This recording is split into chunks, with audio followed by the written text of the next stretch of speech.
Tuesday morning. Thank you, Griffin. And we are no longer under a winter storm warning, but that does not mean that we're in the clear just yet. The aftermath of Monday's snow has left the roads a nightmare this morning. Absolutely true. INDOT Southwest been working around the clock trying to clear our area roads, and joining us to talk about all of this morning, Jason Tiller with INDOT Southwest. Good morning to you.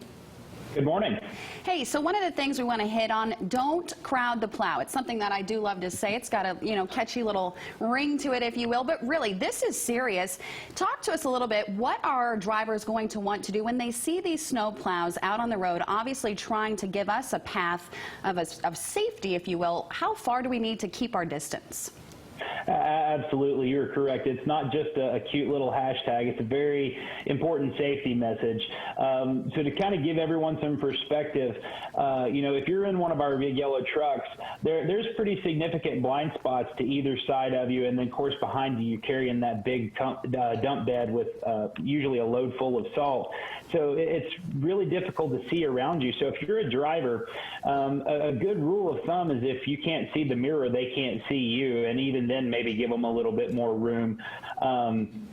And that's just mostly because, if they have to make a maneuver really quickly, it could spell disaster if you're in the wrong place at the wrong time. And that's why we always say the best and most safe place you can be is behind the plow in any kind of winter weather event. You're on a freshly treated road. You may be going a little bit slower, but at least you're safe.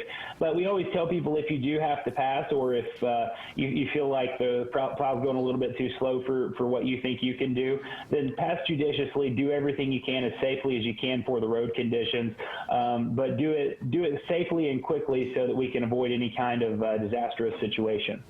And if you're not in a hurry, which you shouldn't be in conditions like this, maybe just back off a little bit and let them do their job in front of you. Being behind one of those snow plows when they're doing their work is about as similar as being behind a semi when it's raining outside. It's worse on your windshield than it would be if you weren't behind that semi. So very similar conditions persist when you're behind those snow plows. How many trucks do you have out at this hour? So district-wide, we are still at full call-out. We have about 120 trucks out, and that covers all of our 17-county area. In the Evansville area, we're still at right around 25 to 30 trucks, depending on where you're at and depending on which staffing model we're using. But again, it's still full call-out in the entire district, and it will be until we get the roads cleared off from this event. All right, to everybody out there, if you do have to get out on our area roadways, do not crowd the plow. Jason Tiller with INDOT Southwest, thank you so much for joining us again this morning. Thank you for having me.